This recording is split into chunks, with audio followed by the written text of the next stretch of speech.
Amém, Senhor. Bendito seja o nome do Senhor Jesus. A graça e a paz para todos vocês, meus irmãos e minhas irmãs. Eu gostaria que você, por gentileza, abrisse sua Bíblia em 1 João, primeira epístola de João, quase no fim do Novo Testamento, no capítulo 4, primeira epístola de João, bem pertinho do Apocalipse. Versículo 10, capítulo 4, versículo 10.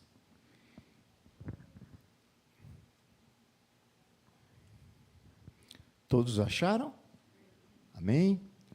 Então, a palavra de Deus nos diz em 1 João, capítulo 4, versículo 10. Nisto consiste o amor, não em que nós tenhamos amado a Deus, mas em que Ele nos amou e enviou seu Filho como propiciação pelos nossos pecados. Amém?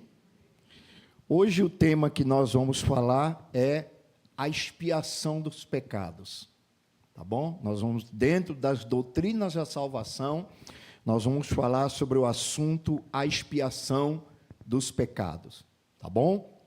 Então, feche seus olhos, peça a Deus para que a palavra, que Deus fale com você através da palavra, e que a palavra alcance milhares de pessoas, segundo a vontade de Deus, e que esta palavra que está prometido lá no livro de Isaías, que diz que a palavra de Deus não volta vazia, que ela possa ser espalhada e faça a vontade de Deus nos corações das pessoas que estarão ouvindo esta meditação. Amado e querido Deus, Pai de nosso Senhor Jesus Cristo, muito obrigado, Senhor, como disse o nosso irmão Anderson, de estarmos aqui neste lugar para adorar o Teu santo nome. Tu és digno de todo louvor, de toda honra, de toda glória, porque Tu és o Deus único, verdadeiro. Muito obrigado, Senhor, por estar em nosso meio, em nome de Jesus. Isso é prova de que o Senhor nos ama, de que o Senhor tem nos agraciado, de que o Senhor é misericordioso e compassivo. E agora te pedimos, Senhor, que a Tua palavra que vai ser pregada, que ela seja semeada, que ela seja espalhada e que ela não volte vazia, mas cumpra o Teu propósito de glorificar o Teu nome, edificar a igreja e salvar vidas. Nós nos colocamos nas Tuas mãos e te pedimos perdão de nossos pecados, te pedimos a capacitação e que o Senhor nos use segundo a Tua vontade para a glória do Teu nome. Amém e amém. Podeis assentar, irmãos e irmãs. Muito bem, dentro das doutrinas da salvação, quando a gente fala de doutrinas da salvação, na teologia sistemática, a gente fala de vários assuntos, Existem ali as doutrinas básicas da fé cristã. Entre elas está a doutrina da salvação pela graça, o novo nascimento, a regeneração, o perdão dos pecados e também a expiação dos pecados. Imagine uma coisa assim, imagine mais ou menos assim, que Deus, na Bíblia, Ele, ao planejar a salvação, ou fazer o plano de salvação, Ele fez esse plano como se fosse uma peça teatral. E nessa peça teatral tem vários atos em que acontece, na hora em que a peça está sendo apresentada, e quando esses atos vão sendo apresentados e você vai ligando um ao outro, você consegue entender toda a peça que foi dramatizada. Assim também são as doutrinas da salvação.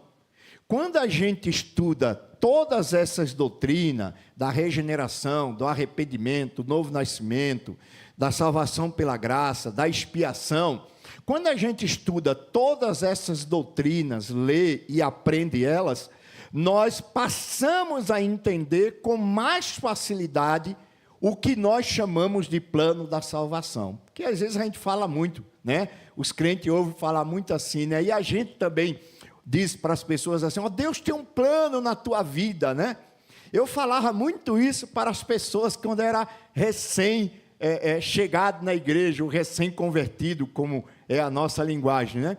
E um dia eu estava distribuindo folheto na rua e falei para uma moça, né? Olha, Deus tem um plano na sua vida. E falei assim com aquele entusiasmo. Aí ela parou, olhou bem nos meus olhos, né? Como diz lá em Pernambuco, e disse assim, moço, se Deus tem um plano na minha vida, explica esse negócio para mim agora. Pronto, acabou o meu evangelismo.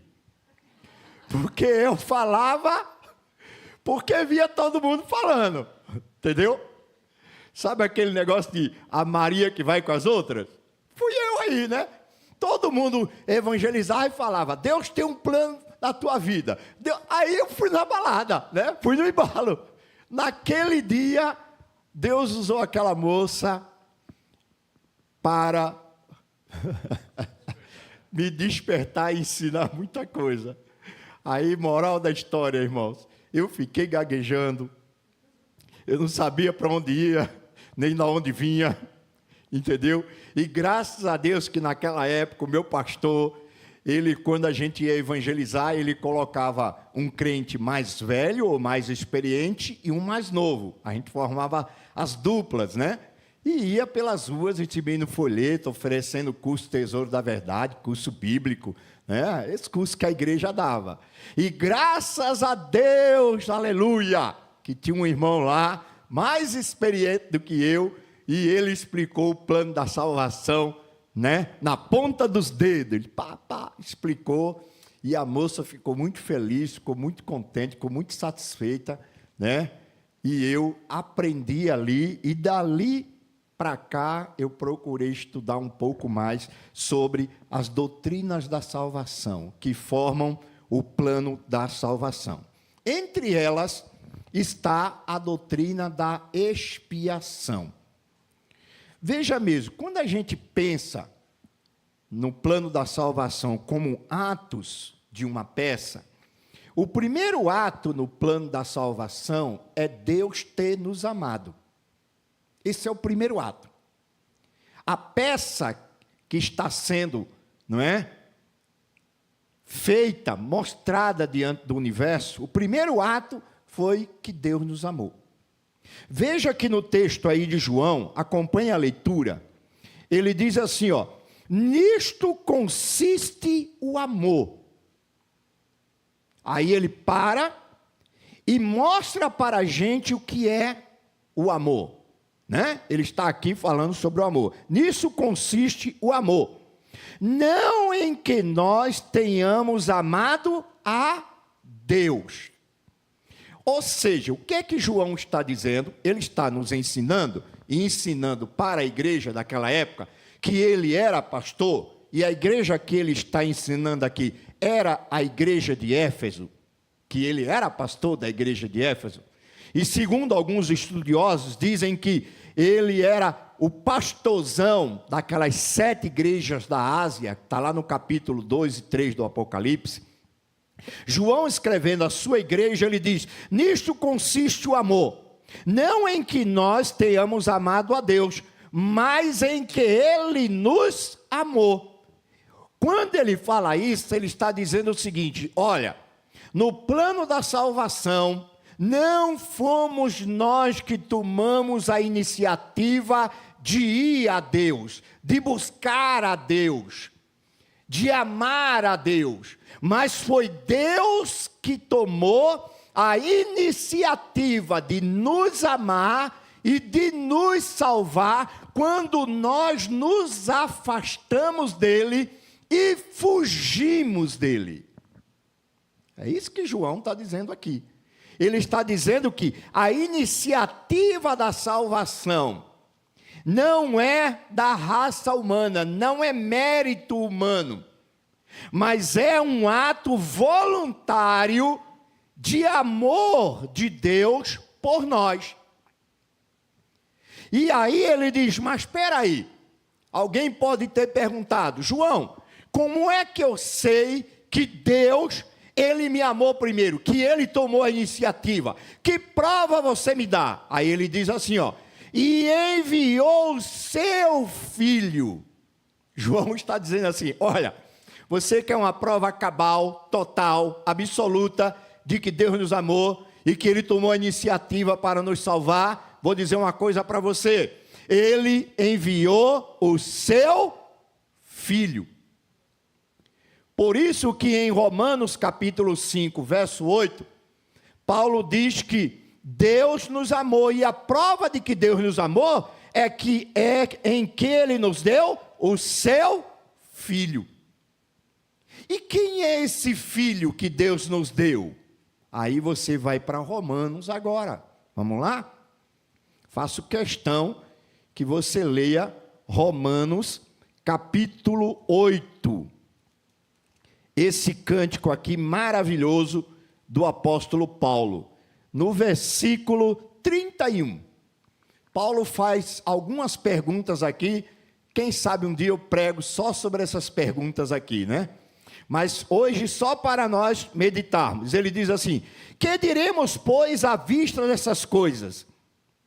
Se Deus é por nós, quem será contra nós? Olha que pergunta, né?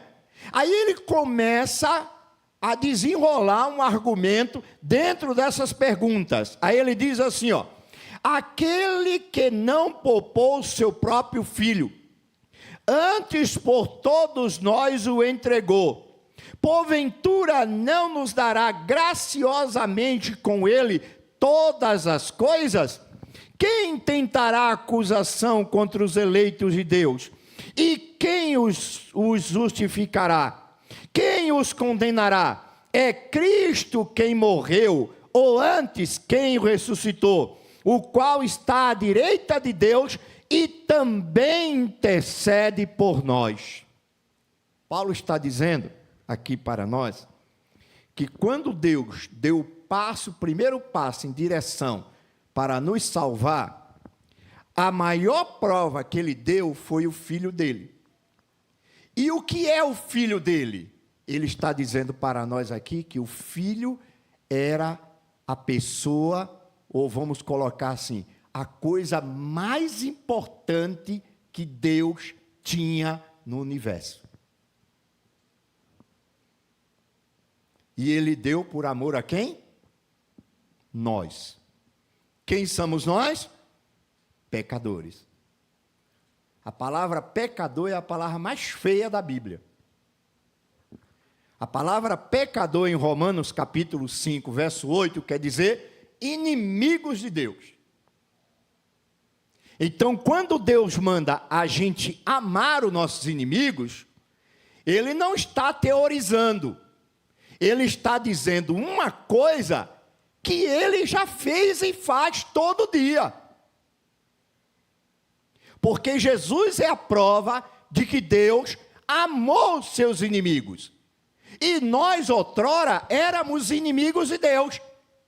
Mas por aceitar o sacrifício de Jesus, nós deixamos de ser inimigos de Deus, fomos reconciliados com Ele, Jesus trouxe a paz entre nós e Deus, e como bênção e consequência de aceitar o sacrifício de Cristo, nós nos tornamos não mais inimigos, mas agora filhos de Deus. E sendo filhos de Deus, somos herdeiros de Deus e co-herdeiros em Cristo Jesus. Então, Deus realmente deu uma virada de mesa aí, que nem o cão, nem o capeta esperava. Deus mudou toda a história do universo através desse ato. Então, o primeiro ato da salvação é o amor de Deus em favor da humanidade. Por isso que João 3, verso 16, diz assim, porque Deus amou o mundo de tal maneira que deu o seu Filho unigênito, para que todo aquele que nele crê não pereça, mas tenha o quê? A vida eterna. Por quê? Porque todos já tinham a condenação eterna. Nasceu, meu irmão, já está com carimbo de condenado. Nasceu, é como disse Davi, e em pecado me concebeu minha mãe.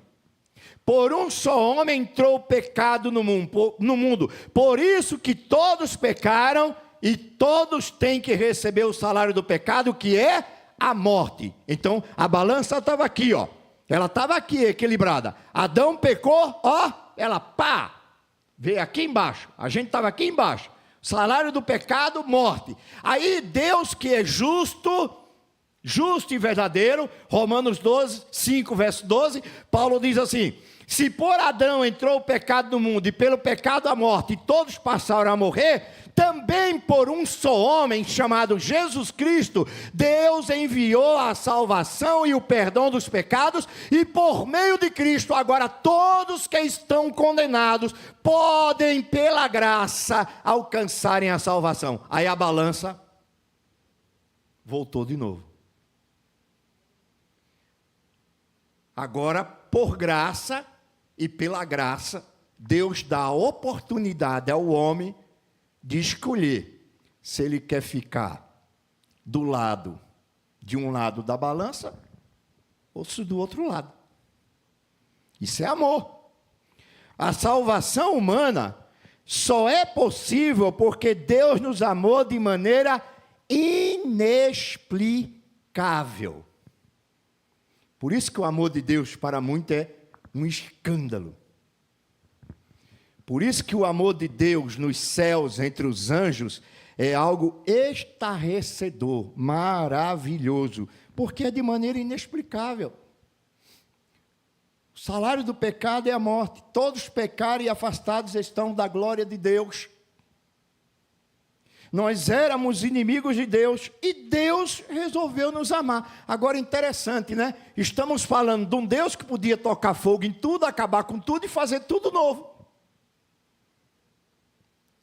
Aí ele pega velhos pecadores inimigos e manda uma palavra de amor e de reconciliação.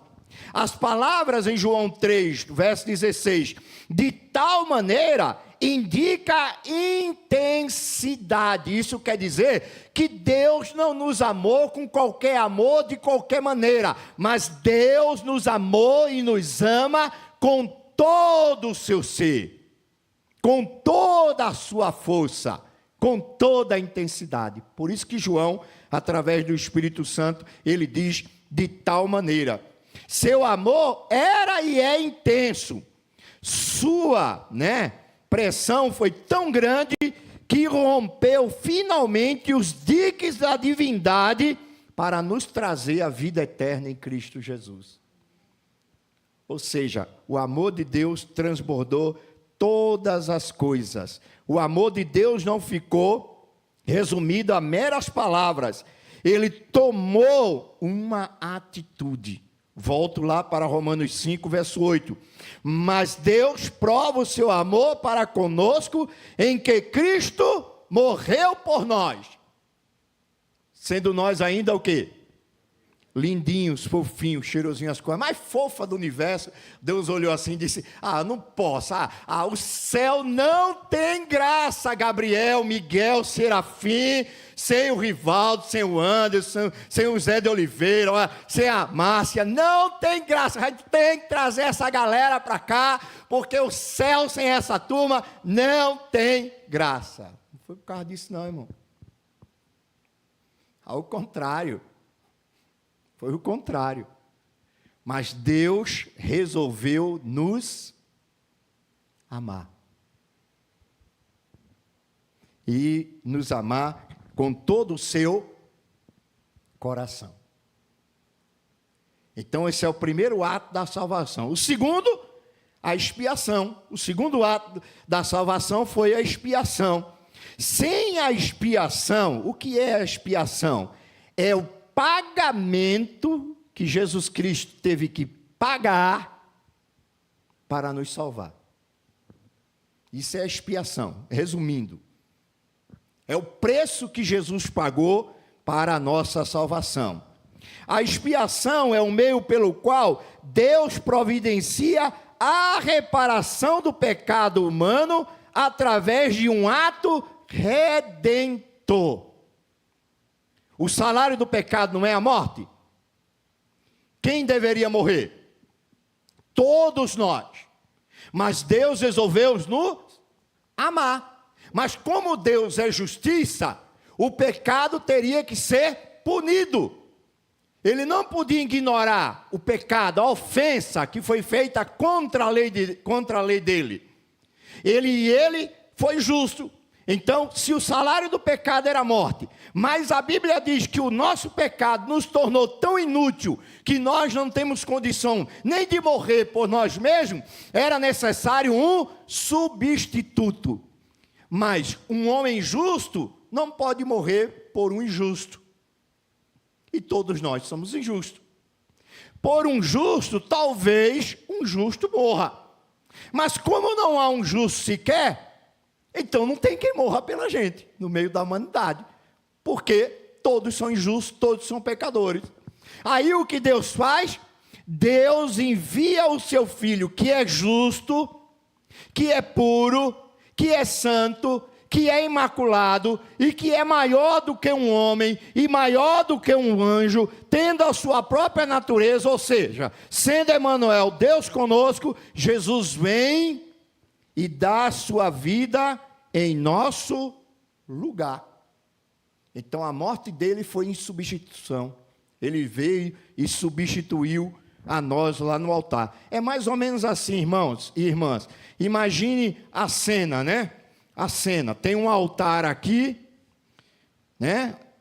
Alguém está com um cutelo, né? Uma faca de degolar o animal, e já está pronto para arrancar o nosso pescoço. Você olha para o altar, está lá o Rivaldão deitado, né?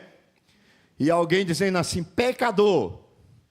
E o outro diz assim, qual é o salário dele? Aí um outro grita, a morte. Aí eu estou lá, amarrado, não tem para onde escapar, o cutelo já está no pescoço.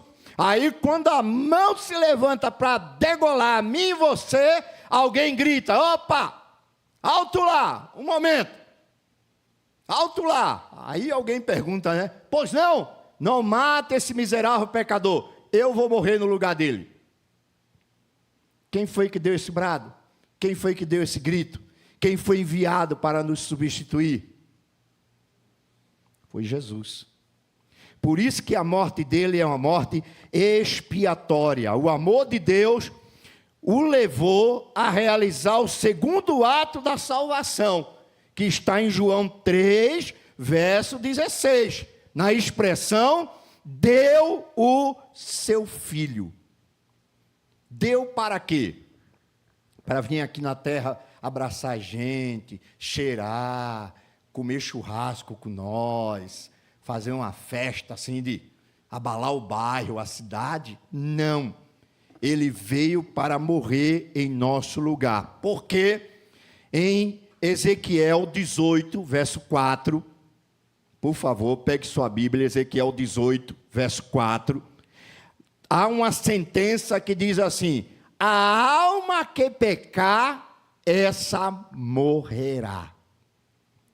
Essa sentença está sobre a cabeça de todos os seres humanos. A alma que pecar, esta morrerá. Essa seria e é a sentença de toda a humanidade, se Deus não houvesse providenciado a expiação do pecado. A expiação foi o primeiro ato redentor de Deus após o pecado. Sabia que Deus fez a primeira expiação quando nossos pais pecaram? Mais uma vez, pegue sua Bíblia, Gênesis 3, verso 21. Vamos lá para o início da Bíblia. Gênesis 3, verso 21. Lá diz assim, ó, capítulo 3 de Gênesis, verso 21, diz assim, ó. E fez o Senhor Deus a Adão e a sua mulher túnica de pele de animal e os vestiu. Interessante, né? Às vezes as pessoas lêem, não meditam, não percebem, né? Veja, quando a Bíblia diz que quando nossos pais pecaram, na virada do dia, havia lá um encontro deles com Deus. Diz que todos os dias Deus vinha na virada do dia e conversava com eles. No seu estado de santidade, eles viam Deus, conversavam com Deus, tinham um diálogo profundo com Deus e conhecia Deus, não tinha barreira. Deus se revelava para eles claramente, e eles conheciam a Deus. Mas depois do pecado, Isaías diz, e Isaías deixa bem claro isso, Isaías diz que o pecado levantou uma parede de separação entre Deus e o ser humano, né? Quando eles pecaram, comeram do fruto, pecaram, a primeira coisa que eles perceberam foi que eles estavam nu. Mas espera aí, eles não estavam nu antes? Eu acho que não. Eu acho que não.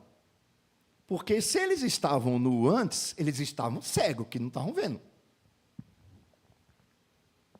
Se eles passaram a ver que estavam nu, alguma transformação aconteceu. Por isso que alguns defendem que eles eram revestidos de glória e santidade. Nossos pais antes de pecar. Quando eles pecaram, a santidade e a glória se afastou deles.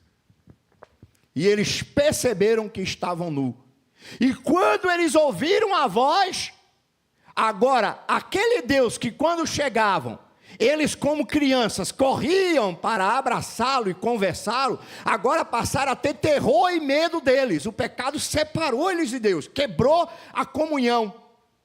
Eles foram atingidos com a morte espiritual. A morte espiritual é chamada de quê? A separação da comunhão do homem com Deus. A comunhão foi quebrada, a glória foi afastada, foi apagada. E eles se viram nu e só. E agora aquele Deus que como uma criança, não é assim, né? Eu me lembro bem, quando a Rutinha era criança, quando a Samara era criança, né? Eu saía para as viagens missionárias, quando eu tocava lá no portão, que elas percebiam que era eu, saíam correndo, pai, vinha, abraçava, né?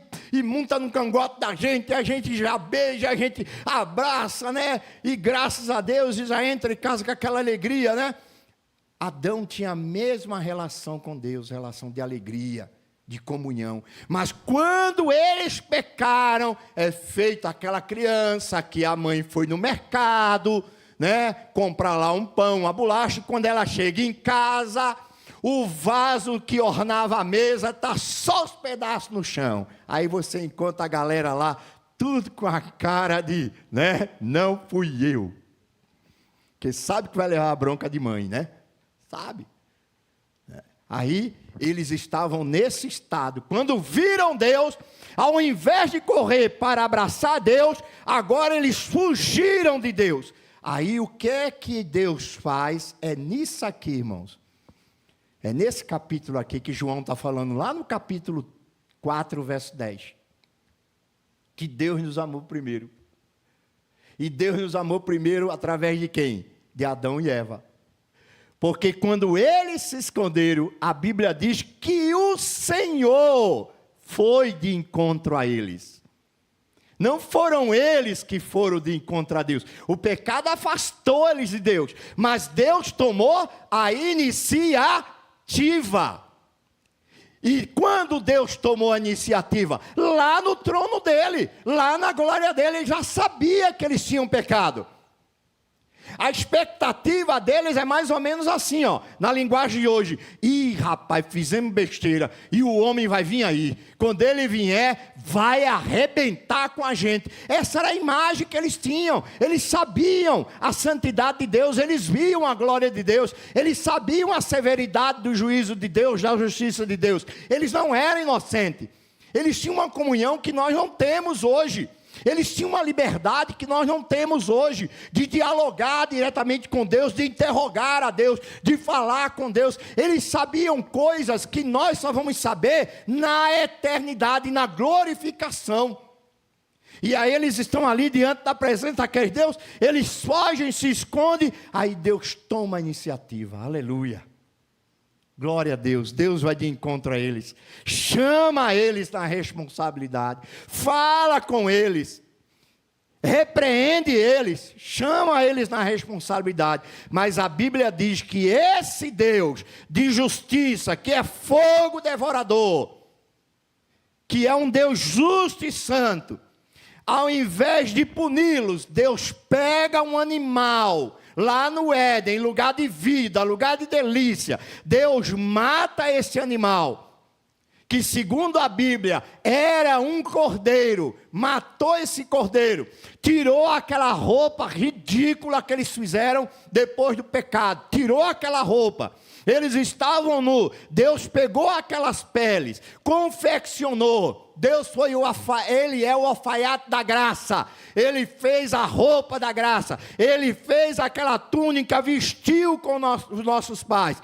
Aquela túnica significa Deus vestindo Adão e Eva para a salvação, pela graça. Eles não mereciam, mas Deus matou um animal. E aquele animal que derramou sangue para dar a pele, para vestir Adão e Eva, segundo Apocalipse 13, ele simboliza Jesus, o Cordeiro de Deus, que foi morto desde a fundação do mundo. Ou seja, ali Deus já estava dando o filho dele. Em figura, em símbolo, era Jesus morrendo por nós. Então, o sangue derramado daquele animal propiciou vestes redentoras para Adão e Eva. Assim, o sangue derramado pelo Cordeiro, morto desde a fundação do mundo, providenciou vestes redentoras para todos os pecadores redimidos em Cristo Jesus, nosso Senhor. Apocalipse 13, verso 8, Apocalipse 22, verso 14. Por isso que a Bíblia diz, em Hebreus 9, verso 22, sem derramamento de sangue, não há remissão nem perdão de pecados. Hebreus 9, verso 22. Moisés escreveu em Levítico 17, verso 11, é o sangue que fará expiação pela alma. É o sangue, porque o sangue foi derramado lá no Éden, para vestir os nossos pais com vestes redentoras. Sem a expiação, nenhuma alma se salvaria. O pecado do homem clama por expiação e reparação da culpa. Isto acontecia por meio da morte vicária de um substituto em lugar do homem. Por isso que quando Deus estabeleceu o ministério levítico e o ritual levítico, ele dizia assim, olha, se algum israelita pecar, pegue um cordeiro de 1 ano, sem defeito, leve até o sacerdote, coloque o animal no altar, e aqui muito crente não presta atenção nisso, confesse, coloque a mão na cabeça dele, confesse os pecados e sacrifique o animal. Tem gente que pensa que é o sacerdote, que ia lá e pá, degolava o animal. Não, era o pecador, que pegava a faca e degolava o animal, para ele sentir a dor do animal, para ele sentir a drama do animal, para ele sentir o sangue do animal correndo no lugar dele, para ele entender que aquela faca tinha que passar no pescoço dele, porque ele ofendeu a Deus, ele tinha que derramar a vida dele no altar, mas o animal estava morrendo no lugar dele. Lembra da história de Abraão? Quando Abraão levou Isaque lá no Monte Moriá, e ele pegou o cutelo para matar o menino antes de ir para o altar disse, pai, aonde está o cordeiro? Abraão disse assim, Deus proverá o cordeiro, meu filho. E na hora em que Abraão pega o cutelo para matar o menino, o anjo do Senhor brada do céu e diz para ele, não fazer tal coisa. E Abraão baixa a mão, desata os pés e as mãos do menino, e a Bíblia diz que quando eles olharam para o lado, tinha um cordeiro lá, preso entre as bustos para ser sacrificado. Ele pegou o animal e matou o animal no lugar de Isaque. Tudo isso é símbolo do que Jesus fez por nós. É Ele morrendo por nós. Então, sem expiação do pecado não há salvação. E isso acontecia por meio da morte do Cordeiro. Então, meus irmãos, portanto, a morte de Jesus, o Cordeiro de Deus, que tira o pecado do mundo, ela tem 7 significados na Bíblia. Rapidamente vamos ler. Primeiro, é uma morte expiatória. o meu pecado, o seu pecado foi pago. Veja aí João, Evangelho de João, capítulo 1, verso 29. Vamos dar uma passeada na Bíblia, para a gente começar bem a semana aqui, animados, lendo a palavra. Evangelho de João, capítulo 1, verso 29. O que diz o texto aí? Você já encontrou aí? Olha o que ele diz. Olha, diz assim, ó. No dia seguinte, viu João a Jesus que vinha para ele e disse, o quê? Eis o Cordeiro de Deus que tira o pecado do mundo. Ou seja, Jesus é o Cordeiro que foi expiado por nós. Ou seja, morreu em nosso lugar. Todos aqueles cordeiros, o primeiro cordeirinho que Arão matou, até o último sacerdote, no dia 14 de Nisan, do ano da morte do Senhor Jesus, o último cordeiro estava lá no altar para ser morto. A história diz, a tradição diz, que quando Jesus disse, está consumado, lá na cruz, houve um grande terremoto, a terra foi abalada, o sol escureceu, e a Bíblia diz que o véu se rasgou de alto a baixo. Aí corre uma tradição desde aquela época, que naquela hora o sacerdote iria sacrificar o cordeiro. Quando o sacerdote pegou o cutelo para matar o cordeiro, o verdadeiro cordeiro já tinha morrido lá na cruz. Quando ele pegou, o abalo foi tão grande que o animal se soltou e fugiu, não foi sacrificado. Porque o último cordeiro já tinha sido morto. Agora não era mais necessário matar nenhum cordeiro. E não é mais necessário.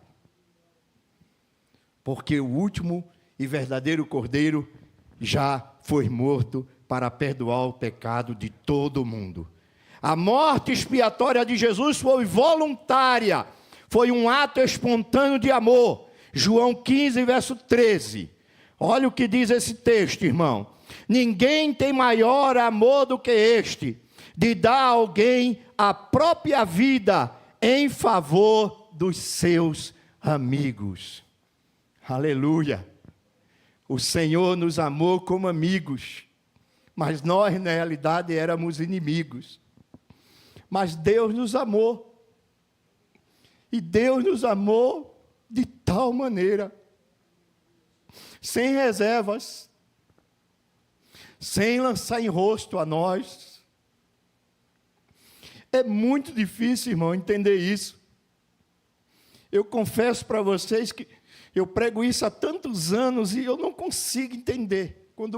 Quando eu olho para os meus pecados, eu não consigo entender assim. É como diz o velho hino do brado, né? Sublime amor, amor de Deus.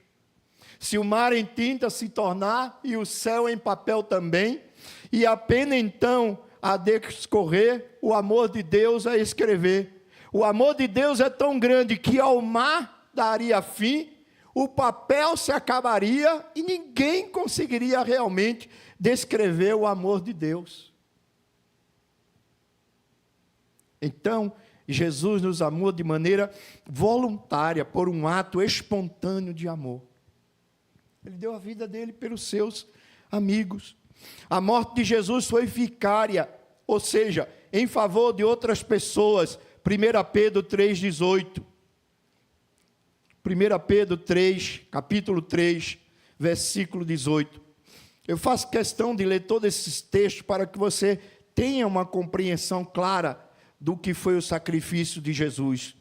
Pedro diz assim: pois também Cristo morreu uma única vez pelos pecados. Olha o que ele diz: o justo pelos injustos, para conduzir-vos a Deus, mortos sim na carne, mas vivificados no Espírito.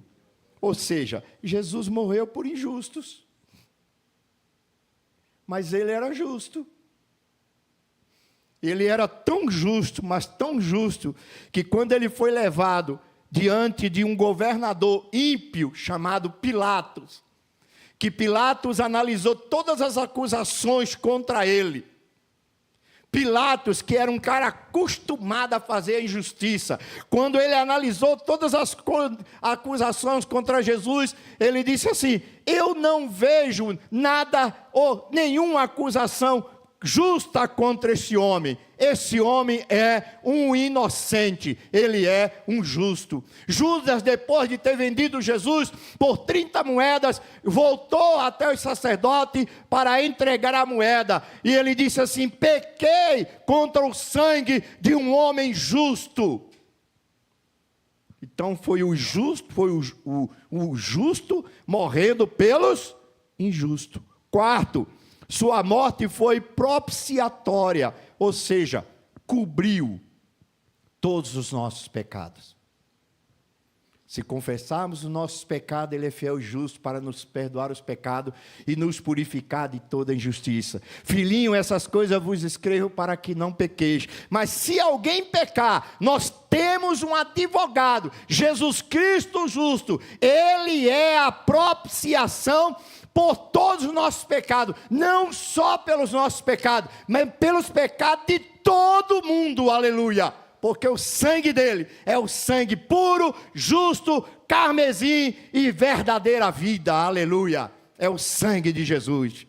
Por isso que o diabo treme diante do sangue de Jesus, que é o sangue puro do Deus Emanuel derramado por nós. 1 João 4,10, a expiação dele foi propiciatória. Quinto, a expiação dele foi sacrificial. Ele se sacrificou pela gente. Olha aí Isaías 53, por favor, Isaías 53, já estamos chegando ao final, tenha um pouco de paciência. Isaías 53, versos 6 e 7, diz assim, essa passagem que nos faz chorar, que nos impacta, que nos emociona, diz assim, todos nós andávamos desgarrados como ovelhas, cada um se desviava pelo seu caminho, mas o Senhor fez cair sobre ele quem? Jesus, a iniquidade de todos nós, não foi de alguns, foi de todos nós. Aí o verso 7, ele foi oprimido e humilhado, mas não abriu a boca, como um cordeiro foi levado ao matadouro, e como ovelha muda perante os seus tosquiadores, e não abriu a boca. Morreu inocente, puro, verdadeiro, gracioso. Ele tinha tanto poder, para arrebentar com aqueles caras que mataram ele, que quando ele foi levado diante de Pilatos, Pilatos disse assim para ele: tu és rei? Jesus disse: eu sou, e para isso eu nasci, e para isso eu vim ao mundo. Eu sou tanto rei, mas tanto rei, Pilatos, que se eu desse a ordem agora, legiões de anjos viriam, me protegeriam e acabariam com a raça de vocês. Mas eu não vim para guerrear, não é o momento de guerrear ainda. Eu vim para salvar.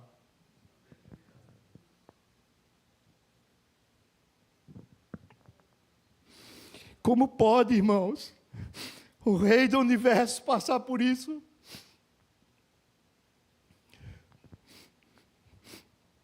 O cara que tem todo o poder na mão, aguentar ser esbofeteado, cuspido, humilhado por miseráveis pecadores como nós, seres desgraçados por causa do pecado. E ele se humilhou, como diz o profeta aqui, porque ele sabia, ele entendia que valeria a pena, que no final o trabalho dele não seria em vão, e que ele teria servos e servas fiéis para glorificar o nome dele por toda a eternidade, por aquilo que ele fez. Por isso que eu gosto de ler o livro de Apocalipse, no capítulo 5, que diz que diante do trono haverá uma multidão de todos os povos, raças, tribos, línguas e nações, diante de Deus e do Cordeiro, com salvas na mão, glorificando ao Deus eterno para todo sempre, pela salvação em Cristo Jesus, aleluia. E haverá um coral inigualável no universo, de anjos e homens, glorificando aquele que é santo, santo, santo, justo e bom, aleluia, que é nosso Senhor e Salvador Jesus Cristo. A morte dele foi substitutiva, ele morreu em nosso lugar. Romanos 5, verso 8, é o texto que eu tenho mais enfatizado hoje aqui, mas eu faço questão de ler porque ele é maravilhoso. Mas Deus prova o seu próprio amor para conosco, pelo fato de ter Cristo morrido por nós, sendo nós ainda pecadores. E por último, Efésios 1, verso 7, para nós fecharmos. A sua morte foi redentora. O preço foi pago. O preço foi pago pelo pecado do homem com o próprio sangue de Jesus. Efésios 1, verso 7 diz assim: na qual temos a redenção pelo seu sangue, a remissão dos pecados, segundo o quê? A riqueza da sua, olha, Paulo não disse, nem foi da sua justiça, nem foi da sua ira, mas foi pela sua graça. E o que quer dizer graça? Favor e merecido. Nós não merecíamos, mas Ele nos amou de tal maneira que nos salvou pela sua graça. Por isso celebremos, exaltemos, glorifiquemos o nome de Jesus. Saiamos daqui, irmãos, com isso guardado no coração. Poxa, Deus me deu o que Ele tinha de mais precioso para me salvar. Por isso que Paulo diz assim: se Deus já nos deu aquilo que era mais precioso para nos salvar, por que não nos dará juntamente com este Jesus todas as outras coisas? Pare e pense nisso. Se Deus fez o que você nunca pensaria que Ele fez por você, por que Ele não pode fazer muito mais? O mais precioso Ele já me deu. Se Ele me deu isso, Ele pode me dar toda e qualquer outra coisa.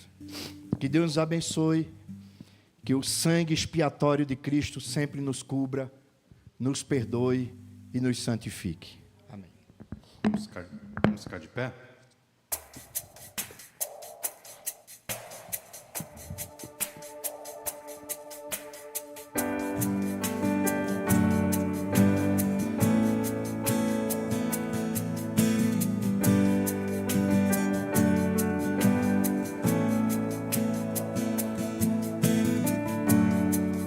Deus me sondas, conheces-me,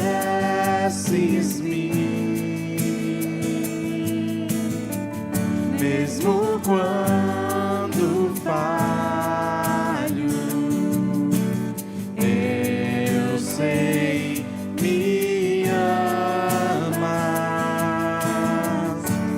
estás presente a me cercar, e em todo tempo eu sei me amas, eu sei me amar. Prostro-me diante da cruz, vejo o sangue de Jesus. Nunca houve amor assim. Sobre a morte já venceu, sua glória o céu encheu. Nada irá me separar.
cruz, nunca houve amor assim. Sobre a morte já venceu, sua glória o céu encheu, nada irá me separar. Prostro-me diante da cruz, vejo o sangue de Jesus, nunca houve amor assim. Sobre a morte já venceu, sua glória o céu encheu, nada irá me separar. O véu rasgou, o caminho abriu, tudo consumado está. O véu rasgou, o caminho abriu, tudo consumado está. Vamos nos ajoelhar. Prostro-me diante da cruz. Prostro-me diante da cruz, vejo o sangue de Jesus, nunca houve amor assim. Sobre a morte já venceu, sua glória o céu encheu, nada irá me separar. Mais uma vez, Prostro-me diante da cruz, vejo o sangue de Jesus, nunca houve amor assim. Sobre a morte já venceu, sua glória o céu encheu, nada irá me separar. O véu rasgou, o caminho abriu, tudo consumado está. O véu rasgou, o caminho abriu, tudo consumado está.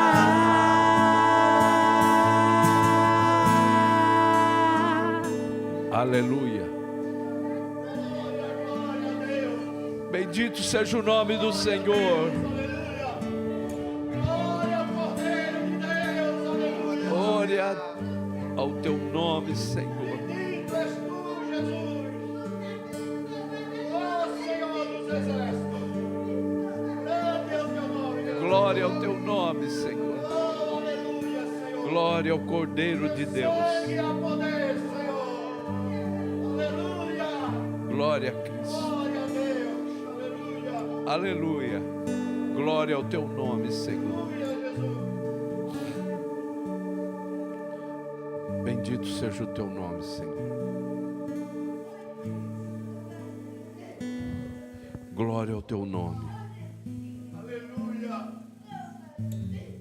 Aleluia, Jesus. Aleluia. Santo, santo, santo é o Senhor. Ó Deus, obrigado. Glória ao teu nome, Senhor. Obrigado, meu Deus. Tem alguém que está precisando ouvir isso. Aleluia. Quando Ele nos amou primeiro, nós ouvimos. Mas quando é esse primeiro? Quando foi esse primeiro? O Salmo 139 diz: os teus olhos viram a minha substância ainda informe. Glória a Deus. E no teu livro foram escritas todas essas coisas, quando nenhuma delas havia.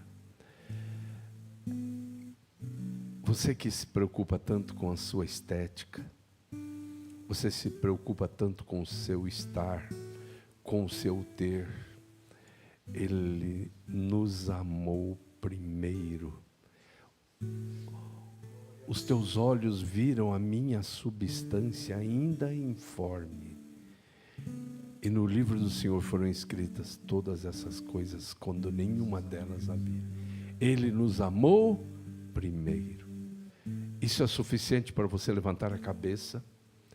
Isso é o suficiente para você deixar de andar cabisbaixo pelos cantos da vida?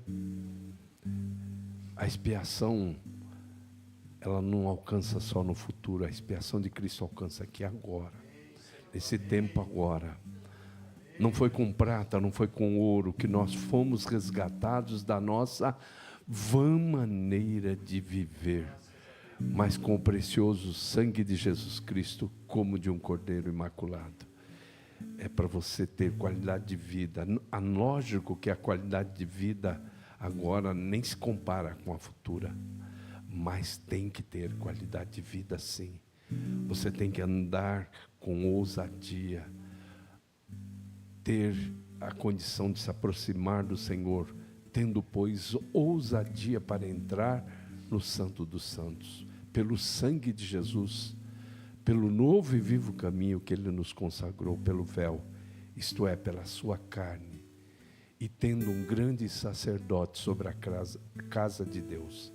Aproximemo-nos com inteiro coração, com inteira certeza de fé, tendo os corações purificados da má consciência e o corpo lavado com água limpa, retenhamos firmes a confissão da nossa esperança, porque fiel é o que prometeu.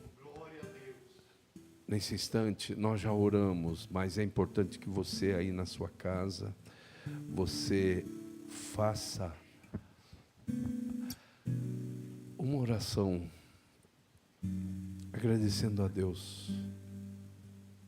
Você é imperfeito, limitado, mas antes das suas imperfeições, muito antes, Deus te amou. Ele nos amou primeiro. Antes de você ser alto, magro, gordo, com muito cabelo, com pouco cabelo, com a tonalidade de pele que você tem. Antes disso tudo, mas muito antes disso tudo, você foi amado por Deus.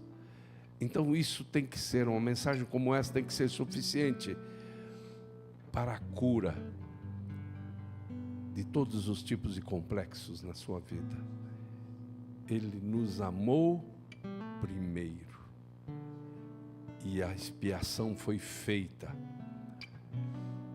a ponto dele dizer: está consumado. Não há mais nada a ser pago. Ele pagou a sua dívida, a minha dívida, a nossa dívida. Então converse com Deus aí na sua casa, e se você quiser publicar esse momento de cura, Deus me mostra pessoas que estão cultuando conosco, ainda que virtualmente, mas estão recebendo na sua audição espiritual a voz: para você não tem jeito. Esse é um mentiroso que está falando. Ele é o pai da mentira. Sim, Jesus Cristo dá jeito, sim. Jesus Cristo já deu jeito para a sua vida. Não aceite isso. Ó Deus, em nome de Jesus, alcança, Senhor, todos os teus filhos. Alcança. Tira nesse instante toda tristeza, angústia, ansiedade, insegurança, todo medo, toda acusação. Que a pessoa se baseie no sangue do Cordeiro. Nenhuma condenação há para os que estão em Cristo Jesus, que não andam segundo a carne, mas segundo o Espírito. Senhor, que essa palavra ecoe e alcance muitas vidas, em nome de Jesus Cristo, e para a glória do Senhor Jesus Cristo. Amém. Vocês podem se assentar, nós temos agora o nosso momento de oração